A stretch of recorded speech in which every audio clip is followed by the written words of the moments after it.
अस्सलाम वालेकुम to all of you. Welcome to mature minds में आज हम बात करने वाले हैं इलेक्ट्रिसिटी के बारे में। आपको पता है हमारे मुल्क में इलेक्ट्रिसिटी के बिल्स का जो क्राइसिस चल रहा है ना, उसके बारे में हम बात करेंगे। आईपीपीज़ का क्या इशू है, ये होते कौन है, ये क्या बला है जिसने पूरे सिस्टम को ख़राब करके रख दी है। This is actually biggest scam in Pakistan history. ठीक है, ये basically flawed policies of government है, ठीक है, जिनकी वजह से ये आईपीपीज़ एक्सप्लॉइट करने में कामयाब रहे हैं पाकिस्तान जैसे प्यारे मुल्क को। तो इसके बारे में हम बात करेंगे। We are going to talk about the biggest scandal in the history of Pakistan. तो इस वीडियो में आपको बहुत ही ज़्यादा इन्फॉर्मेशन मिलने वाली है। कीप वॉचिंग और मेक श्योर कि आप फुल वीडियो देखें। आपको एंड पे इसका वे फॉरवर्ड एंड सॉल्यूशंस के बारे में भी बताऊँगा। तो before going to lecture let me remind you to subscribe the channel and press the bell icon, ताकि आपको ना हमारी वीडियोस के जो अपडेट्स हैं वो मिलते रहे। और यार सब्सक्रिप्शन ज़रूर दें। 95% लोग मेरी वीडियोस देखते हैं एंड दे आर रिटर्निंग, यानी कि वो वापस भी आ रहे हैं। ठीक है, ऐसा नहीं है कि सिर्फ एक बार देख के आप लोग बस कर देते हैं, ऐसा नहीं है। आप वापस आते हैं तो यार सब्सक्राइब कर दें, इससे ज़रा हमें भी खुशी होती है। एंड वीडियो को लाइक ज़रूर किया करें एंड कमेंट्स में अपनी राय भी दिया करें, ताकि हम लोग नेक्स्ट जो कंटेंट बनाने में हम लोग सॉर्ट आउट कर सकें टॉपिक्स को। तो शुरू करते हैं। तो पूरी इनफैक्ट इस टाइम ना पाकिस्तान में इतना बड़ा क्राइसिस चल रहा है कि इसको इंटरनेशनल मीडिया जैसे Voice of America, Al Jazeera, CNN और BBC ने भी कवर किया। ठीक है, पूरे पाकिस्तान में प्रोटेस्ट हो रहे हैं और द इलेक्ट्रिसिटी बिल्स के हाई इलेक्ट्रिसिटी बिल्स आ रहे हैं, जिसकी वजह से पूरे पाकिस्तान में प्रोटेस्ट हो रहे हैं। आप वॉइस ऑफ अमेरिका की आप अगर हेडलाइंस देखें तो वहाँ पे भी ये ऐसा ही है, प्रोटेस्ट ओवर पावर और बिल इंक्रीज़। तो यार ये मसला क्या है, क्यों आखिर सारे यानी कि इतना ज़्यादा बिल ज़्यादा हो गया है, इसके बारे में हम बात करते हैं। लेकिन उससे पहले हमारे वज़ीर-ए-आज़म साहब जो अनवारुल हक काकड़ साहब है, इस टाइम केयर टेकर वज़ीर-ए-आज़म साहब है, इनका कहना है जी कि पाकिस्तान में कोई क्राइसिस नहीं चल रहा। ठीक है, डोंट पैनिक, आप सारा कुछ ठीक हो जाएगा। अब मुझे नहीं पता इन्होंने कोई नींद वाली गोली ली है, शायद ये 31 अगस्त का इनका बयान है। ठीक है, अब तो इन्होंने शायद उसी में यानी कह दिया, लेकिन वैसे पढ़े लिखे इंसान है, इनकी पढ़ाई में कोई शक नहीं है। ही इज़ अ जेन्युइन गाय। अब देखते हैं, he is one of the most literate PM of Pakistan ever in history. तो अब इस तरह के बंदे को इस तरह की बात करना तो नहीं चाहिए, क्योंकि यार पब्लिक ने पूरे यानी कि पाकिस्तान में 3 सितंबर को होल नेशन प्रोटेस्ट किए हैं against the rising electricity bills. तो I mean he should be cared about it.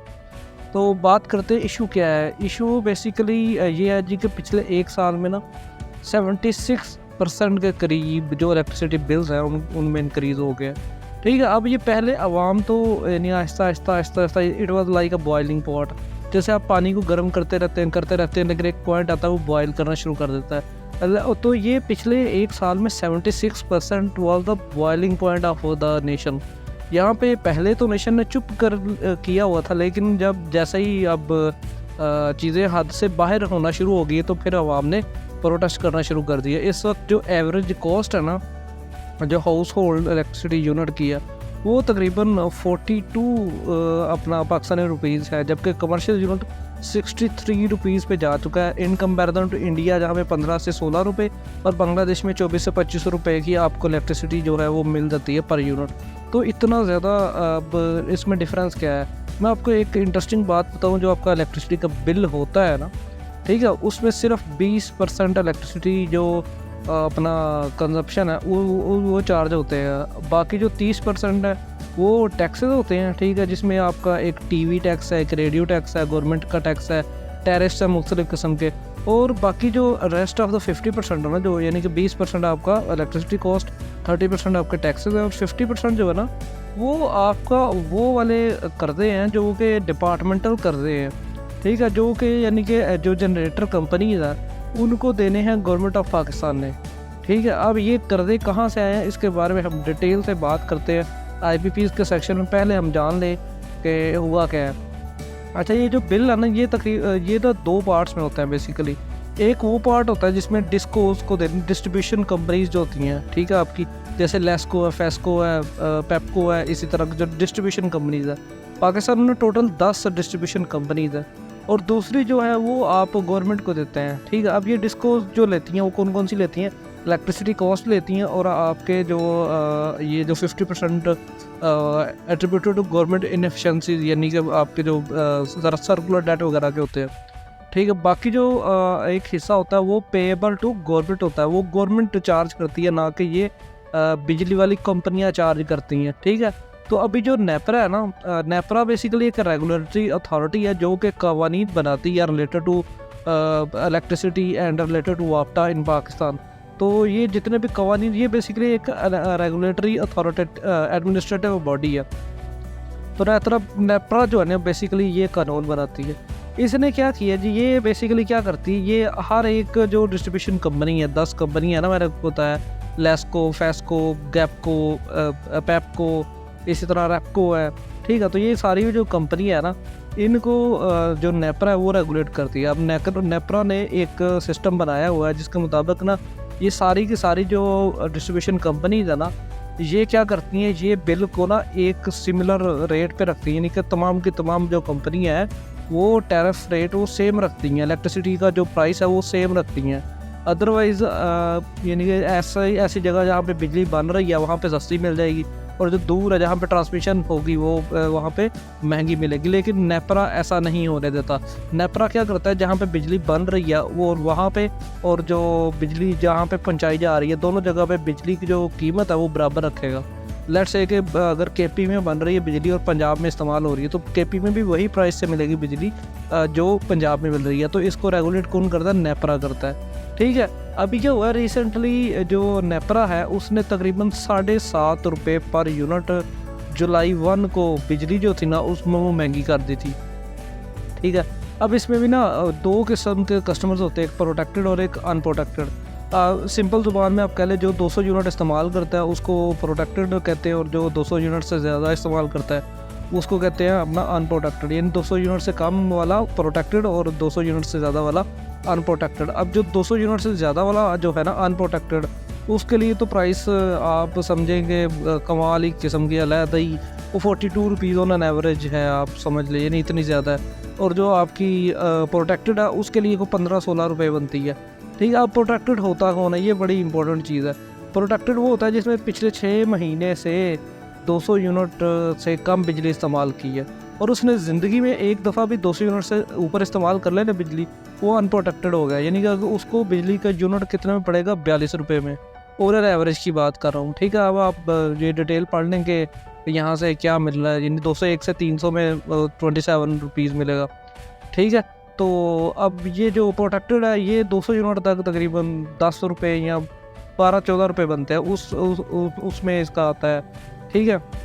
लेकिन on the other hand unprotected जो है, अब अनप्रोटेक्टेड 200 यूनिट से पिछले 6 महीने में एक दफ़ा भी ज़्यादा इस्तेमाल कर ले वो अनप्रोटेक्टेड है, और वो सारी ज़िंदगी के लिए अनप्रोटेक्टेड है। तो पाकिस्तान में मेरा ख्याल है हर एक कमर्शियल, इंडिविजुअल और जो अपना इंस्टीट्यूशनल जो सेक्टर है वो सारे के सारे अनप्रोटेक्शन में ही आएंगे। अदरवाइज़ तो 200 यूनिट से कम मेरा ख्याल है को 1% पाकिस्तानी पॉपुलेशन ऐसी होगी जो इतनी कंजर्वेशन ऑफ इलेक्ट्रिसिटी करती है। तो इतना कुछ कर लिया, अब हम बात करते हैं इंफ्रास्ट्रक्चर की, कि पाकिस्तान में आखिर इंफ्रास्ट्रक्चर क्या है। क्योंकि हमने अगर इशू समझने हैं तो हमें पता होना चाहिए कि पाकिस्तान में इंफ्रास्ट्रक्चर क्या चल रहा है, पाकिस्तान में सिस्टम क्या चल रहा है, फिर हम उस सिस्टम की खामियां देखेंगे ना, ठीक है। तो उसके लिए पहले हमें ज़रूरी है कि हम देखेंगे पाकिस्तान में जो इलेक्ट्रिसिटी की जो सप्लाई चेन है या इलेक्ट्रिसिटी जो कंपनीज है उनका ना बेसिकली 3 किस्म के काम होते हैं, ठीक है। एक पहला काम है जनरेशन, दूसरा है ट्रांसमिशन एंड तीसरा है डिस्ट्रीब्यूशन। अब ये तीनों चीज़ें अलग-अलग कंपनीज करती हैं, ऐसा नहीं एक ही करती है, ठीक है। ये अलग-अलग कंपनीज करती हैं। अब जब ये अलग-अलग करती हैं तो इन तीनों में से किसी एक में भी थोड़ी सी प्रॉब्लम होगी तो वो सभी को इफ़ेक्ट करेगी। यानी कि अगर जनरेशन वाला बिजली महंगी पैदा करेगा तो वो ट्रांसमिशन वाला भी महंगी देगा और डिस्ट्रीब्यूशन वाला भी महंगी देगा। इसी तरह अगर ट्रांसमिशन में लॉसेस होते हैं, चोरी वगैरह होती है, ठीक है, या लाइन लॉस होते हैं, जैसे बिजली ज़ाया हो जाती है, तो उसमें फिर बिजली महंगी मिलेगी तो वो डिस्ट्रीब्यूशन वाले को मसला होगा। इस तरह डिस्ट्रीब्यूशन में बिजली अगर चोरी हो रही है तो डिस्ट्रीब्यूशन वाले ने जब बिजली महंगी देनी है तो इसने ऊपर वाले को तो बिजली जो है ना पूरी बिजली के पैसे देने हैं, ठीक है। तो इस तरह जनरेशन, ट्रांसमिशन और डिस्ट्रीब्यूशन में थोड़ा सा भी मसला आ जाए ना, हाईली इंटरडिपेंडेंट है एक दूसरे के ऊपर, और अगर थोड़ा सा भी इसमें वीक लिंक मिल जाए तो ये क्या हो जाता है, पूरा का पूरा सिस्टम ही आपका क्या कहते हैं डाउन कर जाएगा। थोड़ा सा डिटेल से हम सिस्टम देखते हैं कि यार सिस्टम है क्या। मैंने आपको बताया यहाँ पे जनरेशन होती है, ट्रांसमिशन होती है और डिस्ट्रीब्यूशन होती है। अब जो जनरेशन होती है ना वो 3 किस्म की कंपनियाँ करती हैं। एक तो जेनकोज यानी जनरल इलेक्ट्रिक प्रोड्यूसिंग कंट्रीज़ हैं, कंपनीज़ हैं, पब्लिक सेक्टर कंपनीज जिसको हम कहते हैं, ठीक है, जिसमें आपके सोलर आ जाएंगे और उसके अलावा विंड विंड वाले वो यानी कि रिन्यूएबल एनर्जी सोर्सेज जो हैं। उसके बाद वापडा, water and power development authority, ठीक है, जितनी भी हाइडल है ना वो ये प्रोड्यूस करता है, और इसके अलावा इसके अंडर कुछ विंड एंड सोलर प्रोजेक्ट्स भी हैं। और जो तीसरी किस्म के प्राइवेट जो पार्टनर्स हैं, ठीक है, उनको कहा जाता है इंडिपेंडेंट पावर प्रोड्यूसर, IPPs। और एक न्यूक्लियर जो प्रोडक्शन फैसिलिटीज़ हैं वो obviously under the security forces होती हैं। ये जनरेशन का आपका 3 किस्म की कंपनीज़ हैं। ये जनरल इलेक्ट्रिक प्रोड्यूसिंग कंपनीज़, वापडा जो कि आपकी हाइडल पावर को यानी डैम्स वगैरह पे, और IPPs इंडिपेंडेंट पावर प्रोड्यूसर्स, और न्यूक्लियर जो एनर्जी है उसको प्राइवेट प्लेयर्स कंट्रोल करते हैं, ठीक है। और जो पावर ट्रांसमिशन है उसमें आपकी NTDC, national transmission and dispatch company limited, ये सिर्फ इन्वॉल्व होती है, ठीक है। और जबकि डिस्ट्रीब्यूशन है उनमें 2 किस्म की आपकी कंपनीज इन्वॉल्व है, जिसमें 10 डिस्कोज हैं यानी 10 डिस्ट्रीब्यूशन कंपनीज हैं, जिनमें मैंने आपको बताया था लेस्कोज है, पेप्सको है, गैपको है, इस तरह की कंपनीज जो है, ठीक है, इस तरह सेप्को है, ये सारी कंपनीज। ये बेसिकली पब्लिक सेक्टर, ये नहीं कि ये गवर्नमेंट के अंडर कंपनीज है, ठीक है। जबकि जो के इलेक्ट्रिक कंपनी है ना ये प्राइवेट सेक्टर के अंडर है। तो आपने अक्सर न्यूज़ में सुना होगा के इलेक्ट्रिक, तो के इलेक्ट्रिक बेसिकली सिर्फ कराची के लिए पर्टिकुलर है। तो हमारे पास जो डिस्ट्रीब्यूशन कंपनीज है वो कितनी किस्म की आ गई, 2, 10 डिस्कोज एंड के इलेक्ट्रिक। और जो हमारे पास कंज्यूमर्स हैं, ठीक है, पावर कंज्यूमर, वो इंडिविजुअल्स हैं, कमर्शियल सेक्टर और गवर्नमेंट डिपार्टमेंट्स हैं। ये 3 किस्म की, यानी कि जनरेशन से शुरू करें, ट्रांसमिशन, देन डिस्ट्रीब्यूशन और देन कंज्यूमर जो हमारे पास है। तो ये था इलेक्ट्रिसिटी फ़्लो हमारे पास। अगर हम बात करें फंड्स फ़्लो की, अब यहाँ पे तो हमने थोड़ा सा पता लगा लिया कि इलेक्ट्रिसिटी में क्या प्रॉब्लम्स हो सकती हैं। अब हम थोड़ा सा ना फंड्स फ़्लो की तरफ भी देखते हैं। यहाँ पे फंड्स, क्योंकि हमने तो बात कर रहे हैं राइजिंग बिल के हवाले से, राइजिंग प्राइसेस ऑफ इलेक्ट्रिसिटी, उसके हवाले से, तो हम बात करते हैं थोड़ा सा कैश फ़्लो के, कैश किस तरह बेसिकली फ़्लो करता है in the elasticity of Pakistan. तो क्या करता है, कंज्यूमर जो होता है ना वो बिल देता है, ठीक है। अब जो कंज्यूमर बिल देता है वो एक्चुअली में पूरा बिल नहीं देता, उसके साथ कुछ सब्सिडी भी शामिल होती है, ठीक है। यानी कि गवर्नमेंट थोड़ा सा डिस्काउंट देती है आपको हर बिल पे, क्योंकि जितना टोटल बिल है ना उसमें थोड़ा सा डिस्काउंट देती है, वो गवर्नमेंट ऑफ पाकिस्तान पे करती है। तो ये TDS सिस्टम के ज़रिए ना, ट्रांसमिशन डिस्ट्रीब्यूशन सिस्टम इसको कहते हैं, वह उसके ज़रिए पेमेंट देती है सारी डिस्कोज को। यानी कि डिस्कोज कहाँ से पैसा लेता है, एक कंज्यूमर से डायरेक्ट बिल लेता है, और दूसरा गवर्नमेंट ऑफ पाकिस्तान से सब्सिडीज़ के पैसे भी लेता है। जब डिस्कोज में पैसे इकट्ठे आ जाते हैं तो फिर ये बेसिकली ट्रांसफ़र कर देता है CPPA। CPPA बेसिकली एक नेपरा के अंडर जो अदारा है एक, ठीक है, और उसको ये पैसे दे देते हैं। अब ये जो नेपरा होता है ना, ठीक है, ये बेसिकली इस फंड्स को इस्तेमाल करता है, और इसने कैसे इस्तेमाल करना है ये डिपेंड करता है इस पर। अगर इसको पूरे पैसे मिल गए, यानी गवर्नमेंट ऑफ पाकिस्तान ने पैसे दे दिए हैं, कंज्यूमर ने तो दे ही देने हैं। अब कंज्यूमर ने भी आगे किस तरह देने हैं कि एक तो 2 तरीके से देने हैं, एक तो उसने दे देने हैं, दूसरा बिजली चोरी वाले भी यहाँ पे कंज्यूमर शामिल है। अब यहाँ पे डिस्कोज के पास जो बिजली आई है वो जब लॉस होती है तो डिस्कोज के पास पैसा कम हो जाता है। अब जो लॉस वाले पैसे हैं ना वो कंज्यूमर पे या तो बिल बढ़ा देते हैं, या फिर ये क्या करते हैं, अपना जो लॉस वाले पैसे हैं वो दे देते हैं CPPA को। अब CPPA क्या करता है, पावर होल्डिंग लिमिटेड कंपनीज जो है ना, थोड़ी सी ये बेसिकली प्राइवेट पार्टनर होते हैं, या आप समझ लें लेंडर्स होते हैं, ठीक है। ये क्या करते हैं, ये CPPA को ना पैसा उधार पे देते हैं। ये CPPA पे पैसा पूरा करके पावर प्रोड्यूसर्स को देता है। अब पावर प्रोड्यूसर्स को क्यों देता है, ये बड़ी इंपॉर्टेंट चीज़ है, इसके बारे में हम आगे बात करेंगे। अब जो पावर प्रोड्यूसर है ये फिर क्या करता है, supplies to products and service, यानी कि तेल वगैरह जो इन्होंने ख़रीदना होता है। यहाँ पे आप पावर प्रोड्यूसर में कौन कौन आएगा, IPPs आएंगे, वापडा आएगा, और न्यूक्लियर प्लांट्स वाले आएंगे, एंड जेनकोज आएगा, ठीक है, ये हो गया। इसके अलावा डेस्कोज आपकी डिस्ट्रीब्यूशन कंपनीज है, ठीक है। NTDC का इसमें कोई रोल नहीं है। नेपरा एक अथॉरिटी है। नेपरा क्या करती है मैंने आपको बताया, ये basically rules and regulation for electricity transmission, generation and distribution, ये कौन डिसाइड करता है, नेपरा। अच्छा, अब हम बात करते हैं प्रॉब्लम्स क्या हैं एनर्जी सेक्टर में। हमने तो ये एनर्जी सेक्टर का इंफ्रास्ट्रक्चर देखा है कि किस तरह एनर्जी सेक्टर में पैसा फ्लो करता है और एनर्जी फ्लो करती है, यानी कि जो हमारे पास जो कम्योडिटी है वो इलेक्ट्रिसिटी है और जो कैश फ्लो है वो कैश ही है। कम्योडिटी किस तरह फ्राम जनरेशन टू कंज्यूमर तक जाती है वो हमने देखा है इलेक्ट्रिसिटी फ्लो के थ्रू, और फंड्स किस तरह फ्राम कंज्यूमर टू जनरेटर तक जाता है वो हमने बात की। अब हम बात करते हैं कि यार पाकिस्तान में प्रॉब्लम्स क्या है। पाकिस्तान में ना बहुत सारी प्रॉब्लम्स हैं, ठीक है। पाकिस्तान में यूजुअली आईपीपीज़ को हाईलाइट किया जाता है कि ये प्रॉब्लम है। IPPs one of the main problems हैं, ठीक है। इनकी वजह से सर्कुलर डेट में एक्सट्रीमली इजाफा हुआ है, लेकिन अब ये सिर्फ यही प्रॉब्लम नहीं है, ठीक है। अब एनर्जी क्राइसिस है हमारे पास, ये क्यों चल रहा है ये मैं आपको बताता हूँ। एक तो हमारी पॉपुलेशन बड़ी तेज़ी से बढ़ रही है, ठीक है, तो रैपिड अर्बनाइजेशन भी हो रही है साथ साथ, यानी कि एक्सपेंशन हो रही है, इंडस्ट्रियलाइजेशन हो रही है, अर्बनाइजेशन हो रही है। तो पॉपुलेशन ग्रोथ और अर्बनाइजेशन की वजह से डिमांड ज़्यादा हो रही है। जब डिमांड ज़्यादा हो रही है तो हमारा जो सिस्टम है ना, जो ट्रांसमिशन का सिस्टम है, वो सिर्फ 22,000 जो मेगावाट बिजली है ना वो पहुंचा सकता है। जो हमारी डिमांड है वो 31,000 मेगावाट है। तो फिर हमें क्या करना पड़ता है, फिर हमें करना पड़ता है अपना लोड शेडिंग। अब ऐसा नहीं है हम बना नहीं सकते, हमारी जो बनाने की कैपेसिटी है ना वो 45,000 मेगावाट है, लेकिन मसला ये कि हमारे पास ट्रांसमिशन लाइन्स ही नहीं है 45,000 मेगावाट पहुंचाने के लिए, 31,000 मेगावाट पहुंचाने के लिए। तो अब पॉपुलेशन राइज़ कर रही है तो हमें न्यू ट्रांसमिशन लाइन्स की ज़रूरत है। अब जो ट्रांसमिशन लाइन है ना ये भी बेसिकली बड़ी ना वो है, ओल्ड है। अब इसकी वजह से क्या होता है, ट्रांसमिशन एंड डिस्ट्रीब्यूशन लॉसेज होते हैं, यानी कि जब तारों में से बिजली गुजरती है ना, ठीक है, तो क्या होता है ये डिसिपेट करती है, ये पावर लूज़ कर जाती है। अब ये जो पावर लूज़ होती है ये सिस्टम से निकल जाती है। अब जब से सिस्टम से निकलती है तो इसकी वजह से पावर कम हो जाती है, ठीक है। तो एक ये लॉस हमारे सिस्टम में है। अब इस वजह दूसरी जो हमारे पास मसला है वो सर्कुलर डेट का है। सर्कुलर डेट क्या है? सर्कुलर डेट वो चीज़ है जो गवर्नमेंट ने देना है टू जनरेशन कंपनीज़ को, ठीक है, गवर्नमेंट ने जनरेशन कंपनीज़ को देना। अब ये सर्कुलर डेट को हम डिटेल में आगे पढ़ते हैं, ठीक है।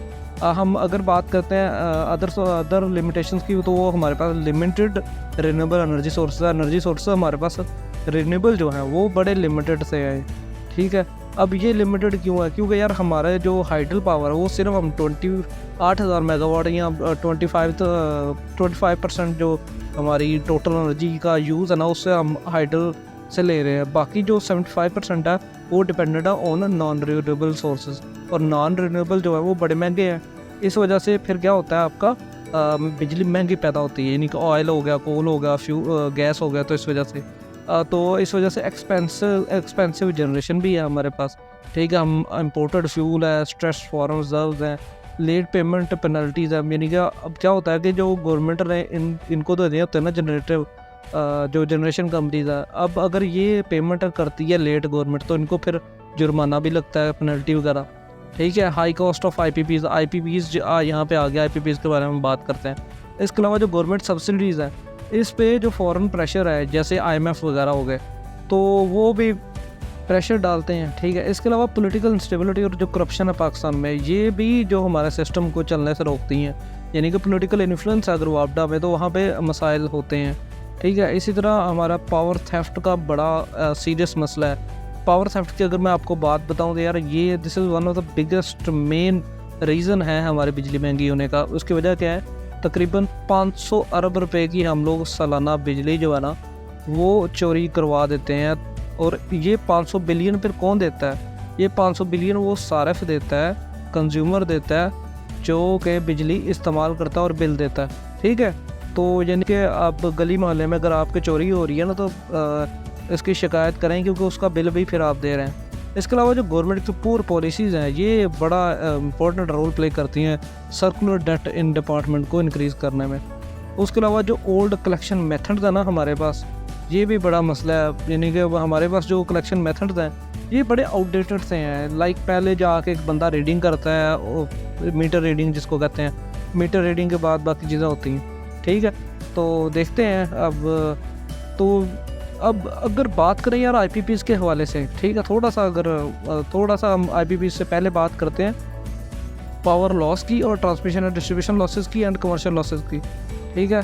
और ट्रांसमिशन और डिस्ट्रीब्यूशन लॉसेस की वजह से हमें 1% तकरीबन जो है ना वो महंगी बिजली पड़ती है, ठीक है। यानी कि तकरीबन 4.52 पर किलोवाट और जो बिजली है ना वो महंगी हो जाए। पर यूनिट के पीछे ना आपको तकरीबन 5 रुपये ज़्यादा बिजली पड़ती है अगर आप बिजली यानी कि बिजली चोरी होने की वजह से।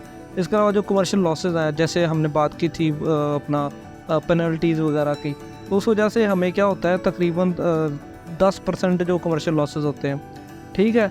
और सिर्फ जो हमारा कॉस्ट ऑफ रिकवरी है ना वो तकरीबन 70% के करीब है, ठीक है। अब मसला क्या होता है यहाँ पे? मसला यहाँ पे ये होता है कि ये जो 33% बिजली होती है ना, इसको जो लॉस हो गया 33% में, अब कुछ चोरी है, कुछ पेनल्टीज़ है। अब जो नेपरा होता है ना वो अलो नहीं करता डिस्ट्रीब्यूशन कंपनीज़ को वो सारा का सारा बोझ डालें कंज्यूमर पे, ठीक है।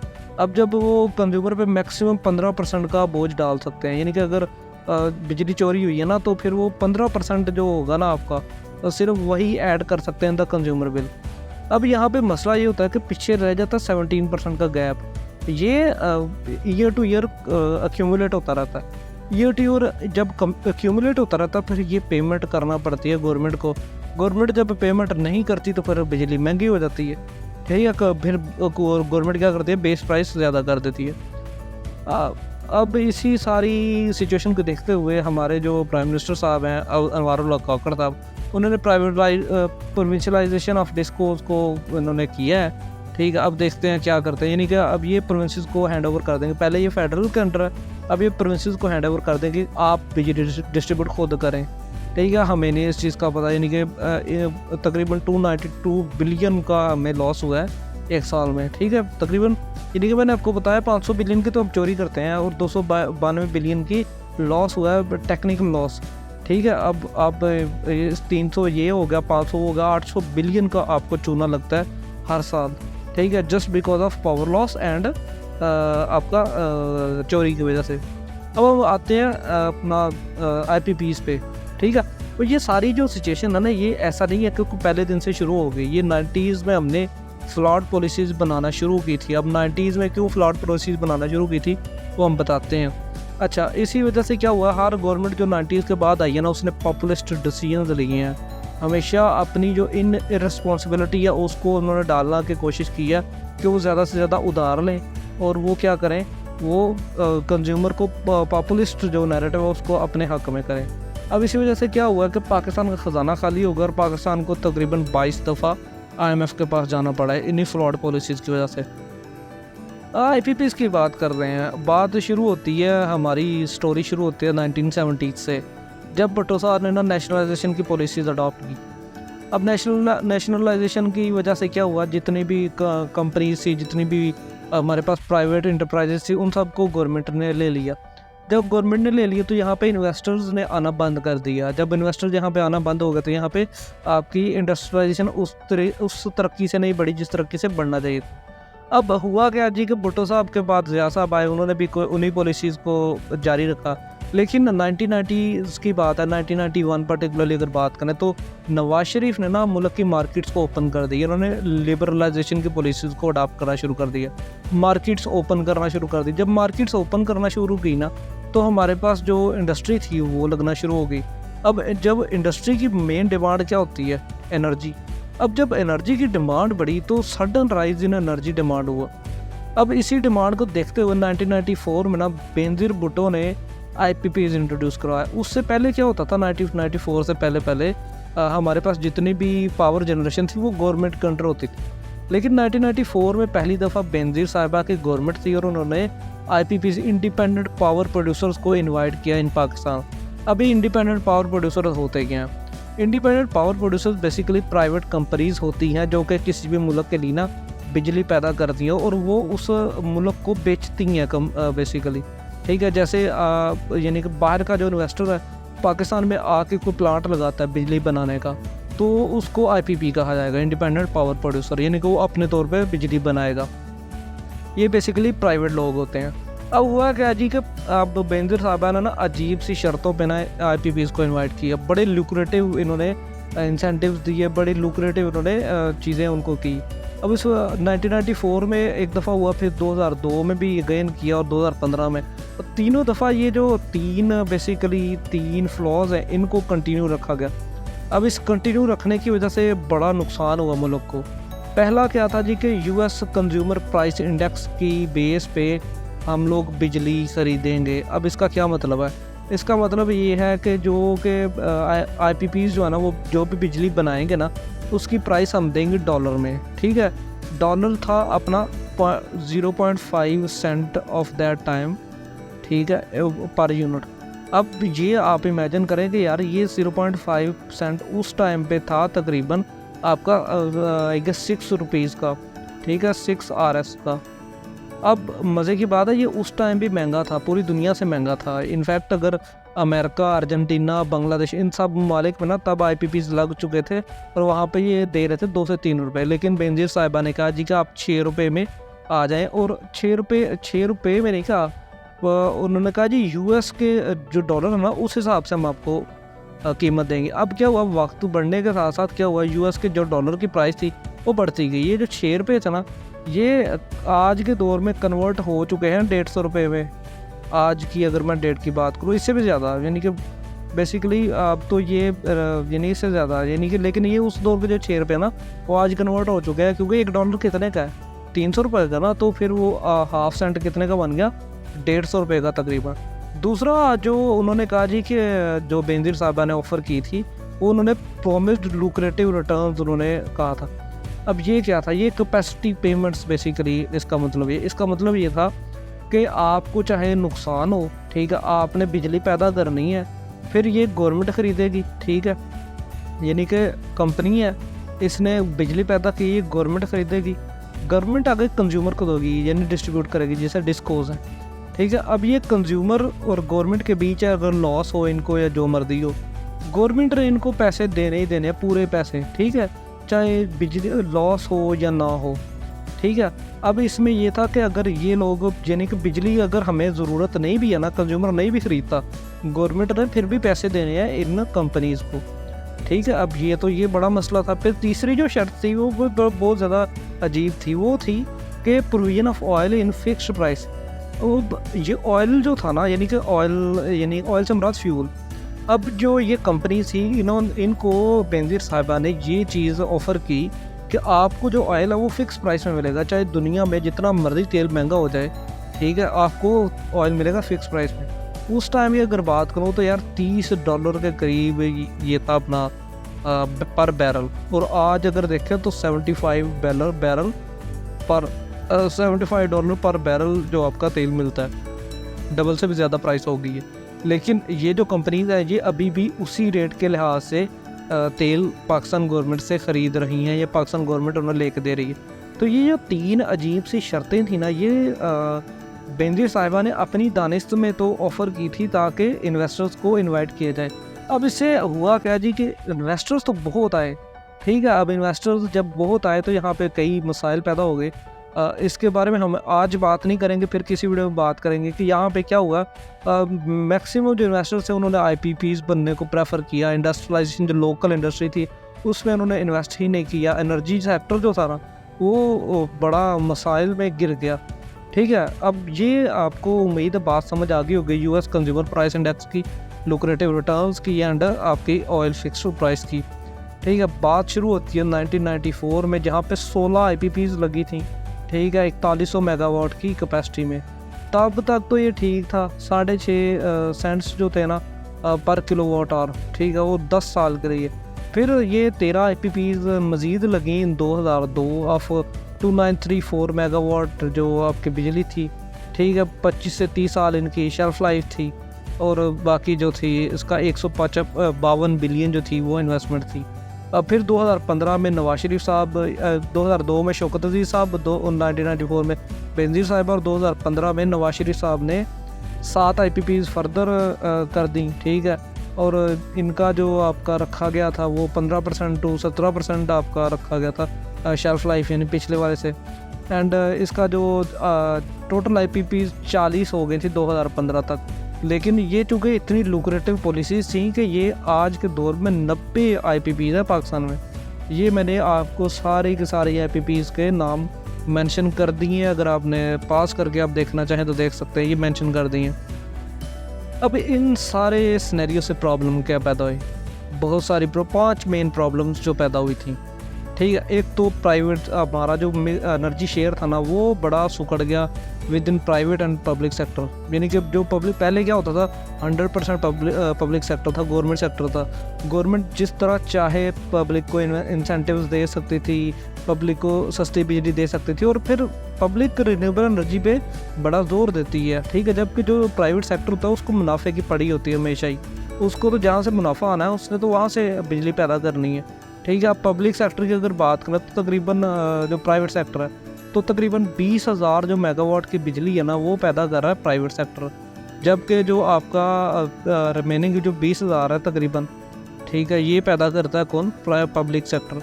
इन टोटल कैपेसिटी जो है ना हमारी 45,000 की है बिजली पैदा करने की, और उनमें से आधी के करीब कौन करता है? प्राइवेट सेक्टर, ठीक है। आधी के करीब जो करता है ना प्राइवेट सेक्टर करता है। अब प्राइवेट सेक्टर में आने की वजह से क्या हुआ, हमारा जो रिन्यूएबल एनर्जी का शेयर था ना एनर्जी मिक्स, वो बड़ा कम हो गया। पहले हमारा जो 70% जो बिजली थी ना वो पानी से आती थी। हम पहले यानी कि हमने डैम्स पे भी जोर दिया था। फिर जब IPPs आ गए तो IPPs जब जनरेट बिजली कर रहे थे 1994 की अगर बात करें और 2002 की अगर बात करें तो पाकिस्तान को ना तेल बड़ा सस्ता मिल जाता था, डेफर्ड पेमेंट पे मिल जाता था। क्योंकि पाकिस्तान और US की बड़ी क्लोजनेस थी उस दौर में, वार ऑन टेरर था। उससे पहले आपका USSR के ख़िलाफ़ पाकिस्तान उनका हथियार बना हुआ था, तो सऊदी अरब से ना जो तेल था ना वो बड़ा सस्ता मिल जाता था। इस वजह से पाकिस्तान ने ना, और फिर जो आपका रिन्यूएबल एनर्जी सोर्सेज है ना उनको बनाना एक तो महंगा काम है, ठीक है। एक डैम जो होता है वो बड़ा महंगा बनता है और फिर उसको टाइम भी बड़ा चाहिए होता है। लेकिन ये जो गवर्नमेंट से इन्होंने IPPs को हायर करके पता क्या किया, इन्होंने पॉपुलिस्ट डिसीजन लिया। पॉपुलिस्ट डिसीजन से मुराद है जो पॉपुलर पब्लिक में बड़ा मशहूर हो। अब इन्होंने इंस्टेंटली जो एनर्जी का मसला था वो तो हल कर दिया, क्योंकि जो नॉन रिन्यूएबल एनर्जी सोर्सेज के पावर प्लांट्स लगाना बड़ा आसान काम है। ये probably with in a year जो लग जाते हैं, ये जो ऑयल से बिजली बनाते हैं। जबकि जो डैम होता है ना, या कोई भी आपका विंड पावर होती है या सोलर पावर होती है, उसको तकरीबन 10 से 15 साल इंस्टॉलेशन का ही टाइम लग जाता है, ठीक है। अब इस वजह से क्या हुआ, जो आपकी IPPs है उन्होंने टोटल के तौर पर हाईजैक कर लिया आपके ये जो होता है energy sector, energy generation sector. अब इस वजह से क्या हुआ, हमारी जो 75% बिजली है ना वो नॉन रिन्यूएबल एनर्जी सोर्सेज से बनती है।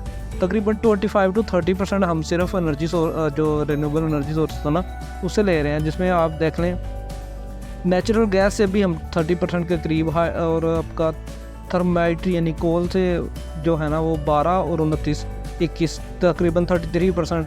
इसके अलावा जो आपका बाकी ऑयल है उससे हम ले रहे हैं थोड़ा सा, ठीक है। हाइडल से हम तकरीबन 28% है, न्यूक्लियर से 3.88% है, विंड से 3.5% और सोलर से तो बिल्कुल ही थोड़ी 1.16%। तो ये इस वजह से इस तरह सारा प्रॉब्लम काज हुआ। अब हुआ क्या जी कि 2010 आते आते ना हमें ऑयल मिलना भी बंद हो गया। फिर हमने ना कोल पे शिफ्ट हो गए। अब कोल भी दुनिया में ना 2010 के बाद 2014 आया। 14 में जब ISAF जो था वो अफ़गानिस्तान से निकल गया था, तब से ना जो कोल की प्राइसेस है ना वो भी मैक्सिमम हो गई है। क्योंकि ऑस्ट्रेलिया जो था ना वो पहले कोल प्रोवाइड करता था पूरी दुनिया को, फिर चाइना के राइज़ की वजह से ऑस्ट्रेलिया का कोयला बड़ा महंगा हो गया, ठीक है। क्योंकि पाकिस्तान का जो लोकल कोयला है ना उसमें वो उस क्वालिटी का नहीं है, इस वजह से वो इस्तेमाल नहीं किया जाता एनर्जी जनरेशन में। तो ये सारी रीज़न्स हैं। अब ये एक तो IPPs का ये नुकसान हुआ कि पाकिस्तान एक तो एनर्जी मिक्स जो था ना पाकिस्तान का वो नॉन रिन्यूएबल में ज़्यादा रहा, ठीक है। एक तो ये बड़ा मसला रहा था। फिर हमारे पास ना मैंने आपको बताया था जो ट्रांसमिशन कैपेसिटी थी हमारी वो कितनी थी, 22,000 मेगावाट की। लेकिन हम प्रोडक्शन कितनी कर रहे हैं, 45K की, ठीक है। यानी कि हम पैदा कितनी कर रहे हैं, 45K। अब हमारी जो प्रोडक्शन है 45K की है। तो मैंने आपको बताया था कि जो हमने एक मुआहदा किया था लुक्रेटिव जो था प्रोविजन का, यानी कि जो IPPs हैं वो चाहे अपना बिजली हम उनसे लें या ना लें, हम इस्तेमाल करें या ना लें, गवर्नमेंट ने उनको पैसा देना ही देना, ठीक है। गवर्नमेंट ने उनको पैसा देना ही देना। तो हमारी डिमांड है सारी 31,000 की, हम ख़रीद भी कितनी रहे हैं, 22,000 से ज़्यादा हम ख़रीद नहीं रहे, 25 लगा लें, इससे ज़्यादा हम ख़रीद नहीं सकते क्योंकि हमारा ट्रांसमिशन लाइन उस तरह नहीं है। लेकिन हमने पैसे कितने के पे कर रहे हैं, 45,000 के, क्योंकि आपकी जो गवर्नमेंट वाली है वो तो बन ही रही है ना, यानी कि आपकी हाइडल की और न्यूक्लियर की वो तो बन रही है, लेकिन IPPs को आपने पूरे पैसे पे करने हैं, चाहे आप उनसे बिजली लें या ना लें। तो ये बड़ा मसला हो गया। एक तो ये इस वजह से इनकी जो पेमेंट्स है ना वो यानी कि उधार बढ़ता गया, क्योंकि गवर्नमेंट ऑफ पाकिस्तान इनको वक्त पे पेमेंट नहीं की। पेमेंट क्यों नहीं की, क्योंकि पाकिस्तान की इकोनॉमिक सिचुएशन पिछले 10 साल में आपको पता बड़ी ख़राब रही है, इस वजह से ये कर्जा बढ़ता गया। ठीक है, दूसरी चीज़ जो थी वो कैपेसिटी चार्जेस थी। कैपेसिटी चार्जेस क्या होते हैं, कैपेसिटी चार्जेस ये होते हैं कि आप चाहे इलेक्ट्रिसिटी प्रोड्यूस करें ना करें, चाहे आपका ख़राब हो, एक मिनिमम जो अमाउंट है ना, ठीक है, वो आपको देनी ही देनी है टू दीज कंपनीज़। ठीक है, यानी कि यहाँ पे हमारे पास एक्सेस इलेक्ट्रिसिटी, यानी कि हमने एक्स्ट्रा जो इलेक्ट्रिसिटी है उसको पेमेंट देनी है। लेकिन जो कैपेसिटी चार्जेस हैं, कैपेसिटी चार्जेस क्या होते हैं, जो मिनिमम प्राइस हमने देनी है। मिनिमम प्राइस से क्या मुराद है जी, कि मिनिमम प्राइस से मुराद है कि अगर कोई कारखाना, अगर कोई IPP नहीं भी चल रहा ना, ठीक है, if it is not power plants, even if they are not producing electricity, फिर भी हमने उनको एक रिटर्न देना है। ठीक है, हमने उनको एक रिटर्न देना है। अब उस वजह से क्या हुआ जी कि यहाँ पे इनका मज़ीद कर्जे पड़ गए। ठीक है, हमने एनर्जी परचेजिंग प्राइस जो है वो तो हमारी इतनी है, लेकिन हम उनको पैसा पे कितना कर रहे हैं, इतना। ठीक है, या इतना जितना भी है, ये आप पढ़ लें, तकरीबन 44 मिलियन के करीब बनता है। अब इस सारे प्रॉब्लम से हुआ क्या जी कि पाकिस्तान को जो डेट है ना वो बहुत ज़्यादा हो गया, क्योंकि गवर्नमेंट पे कर नहीं पा रही, क्योंकि गवर्नमेंट गरीब है। अब ये 2 ट्रिलियन के करीब, यानी कि 2374 अरब रुपया ये फाइनेंशियल ईयर 2023 के स्टार्ट में था। आज की डेट में जब मैं वीडियो रिकॉर्ड कर रहा हूँ तो ये तकरीबन 2675 अरब रुपये, यानी 2.6 ट्रिलियन डॉलर पे जा चुका है। तो ये सारा मसला है, इस वजह से पाकिस्तान का डेट ज़्यादा हो रहा है। इसके बाद फेडरल बजट जो है वो भी कम हो रहा है। अब ये कम होने की वजह, इसके कम होने की वजह है IMF ने कहा जी कि आप जो सब्सिडीज़ देते हैं ना ये कम करें। सब्सिडीज़ मैंने आपको बताया था, सब्सिडीज़ बेसिकली गवर्नमेंट एक अपने आम शहरियों को डिस्काउंट देती है। अब ये इतना सारा जो मलबा है वो सारा कंज्यूमर पे नहीं डालते, कंज्यूमर पे डालेंगे तो 100 रुपये यूनिट बन जाएगा। ये क्या करते हैं, ये दरम्यान में सब्सिडीज़ दे देते थे, लेकिन IMF ने क्या कहा जी कि आप अपनी सब्सिडीज़ जो है वो उनको कम करें। ठीक है, तो तकरीबन 500 अरब रुपए की 2022 में सब्सिडीज़ मिली थी। ठीक है, लेकिन 2023 में हमें मिलेगी 1000 अरब रुपए की तकरीब 100 अरब रुपए की सब्सिडीज़। ठीक है, because of thanks to IMF। 2024 में तकरीबन इस सिमिलर कंडीशन है। अब यहाँ पे सोल्यूशन क्या है यार, ये बड़ा इंटरेस्टिंग सा सेक्शन। सोल्यूशन है जी कि आप अपना रिन्यूएबल एनर्जी सोर्सेज पे शिफ्ट हो जल्दी से जल्दी। ठीक है, अब उससे क्या होगा, एक तो ये क्लीन है, दूसरा आपके पेमेंट को ड्रेन नहीं करेंगे। तो आप solar energy, biomass energy, geothermal energy, wind energy, इन पे आप फोकस करें। These are the solutions. ठीक है, रीनेगोशिएट करें इनके साथ आप अपने जो मुआहदे हैं। ठीक है, उसके बाद जो दूसरा तरीका है वो आप स्ट्रिक्ट एनर्जी एफिशिएंसी स्टैंडर्ड को लागू करें। आप स्टैंडर्ड के जो अप्लायंसेस हैं ना वही मार्केट में आने दें, जो ख़रीदते हैं और उनको आप यानी कि सजाएँ दें। Rebates and low interest financing करें टू द एफिशिएंट अप्लायंसेस। ठीक है, ताकि मार्केट में एफिशिएंट अप्लायंसेस अवेलेबल हो सकें जो कि कम इलेक्ट्रिसिटी इस्तेमाल करें। उसके बाद जो थर्ड जो चीज़ है ना, कंज्यूमर को जो सब्सक्रिप्शन है ना वो ख़त्म कर देनी चाहिए। अब ये जो सब्सिडाइजिंग है ना, ये अब इससे क्या होता है, ये जो आपकी इलेक्ट्रिसिटी कॉस्ट है ना वो कंज्यूमर की रीच में आ जाती है। जब वो रीच में आती है तो फिर वो क्या करता है, वो वेस्टफुल यूज़ करता है। जैसे आपने देखा होगा जो जागीरदार सरदार जो अपने इंडस्ट्रियलिस्ट हैं वहाँ पे बेफजूल आपके चिलर, AC, हीटर्स ही चल रहे होते हैं। ठीक है, अगर अफोर्डेबिलिटी वाकई इशू है तो गरीब के बंदे को आप फाइनेंशियल असिस्टेंस दें डायरेक्टली, वहाँ पे आप रिसर्च में पैसा लगाएं। ठीक है, लेकिन जो लोग डिज़र्व नहीं करते उनको सब्सिडाइज करना बंद कर दें। जो चौथी जो चीज़ है ना वो टैरिफ को मॉडर्नाइज करें। अब रिसेंटली ना इंडिया ने क्या किया, रात को जो इलेक्ट्रिसिटी के रेट्स हैं ना वो उन्होंने ज़्यादा कर दिए और दिन को उन्होंने इलेक्ट्रिसिटी के रेट कम कर दिए। क्यों? क्योंकि रात को ना इलेक्ट्रिसिटी ज़्यादा यूज़ होती है, रात को सोना होता है, यहाँ पे लाइटें इस्तेमाल होती हैं, आपका एसी वगैरह चल रहे होते हैं, लेकिन दिन को ऐसा केस नहीं होता, दिन को कम बिजली इस्तेमाल हो रही है। तो इसी तरह आप टेरेस को जो मॉडर्नाइज़ करें, ठीक है, पावर जो होती है ना वो हमेशा चीपर होती है जब ये ज़्यादा होती है, ठीक है। यदि दिन को ये ज़्यादा होती है तो उसको चीपर रखें, जबकि रात को जो चीज़ें इस्तेमाल होती है उसको महंगा करें, या depending on your countries condition, जैसा भी आपको डाटा आपको अवेलेबल है। पांचवी जो चीज़ है ना वो आप क्या करें, बैकअप के तौर पर ना सोलर पैनल्स को इंस्टॉल करें। लेकिन पाकिस्तान में सोलर पैनल्स के ऊपर भी टैक्सेस हैं और यहाँ पे रुझान बड़ा कम है। इकोनॉमिक सर्वे 2022 के मुताबिक ना पाकिस्तान में सिर्फ 18,000 सोलर पैनल इंस्टॉलेशन थी, जबकि और ये रिप्रेजेंट करता है 306 मेगावाट को सिर्फ, जबकि पाकिस्तान में 40 मिलियन घर हैं, 4 करोड़ घर हैं पाकिस्तान में, ठीक है। और जो छठा अपना प्रॉब्लम है उसको क्या करें, अपना यानी कि जो बैकअप है उसमें भी आप करें जी का हमारे पास फॉसल फ्यूल को रिड्यूस करें, ठीक है, और सोलर पैनल्स या बाकी जो चीज़ें हैं उनको बैटरीज वगैरह इंस्टॉल करें, इंस्टेड के आप जाएं अपना फॉसल फ्यूल्स का जो प्रोडक्शन है उसकी तरफ। तो इसके अलावा जो इलेक्ट्रीफाइंग जो ट्रांसपोर्टेशन है और उसको ख़त्म कर दें। अब उसकी वजह क्या है कि इलेक्ट्रीफाइंग ट्रांसपोर्ट की वजह से इलेक्ट्रिसिटी की ज़्यादा डिमांड, यानी कि हमारा पाकिस्तान में पॉलिसी ईवीज़ की चल रही है, तो ईवीज़ की वजह से क्या हो रहा है, ज़्यादा से ज़्यादा इलेक्ट्रिसिटी यूज़ हो रही है। इलेक्ट्रिसिटी जब ज़्यादा यूज़ हो रही है तो डिमांड बढ़ रही है, डिमांड जब बढ़ रही है तो फिर फॉसल फ्यूल्स की तरफ जाना पड़ता है, ठीक है, जो कि ज़्यादा डर्टी और इम्पोर्टेड फ्यूल से बनती है।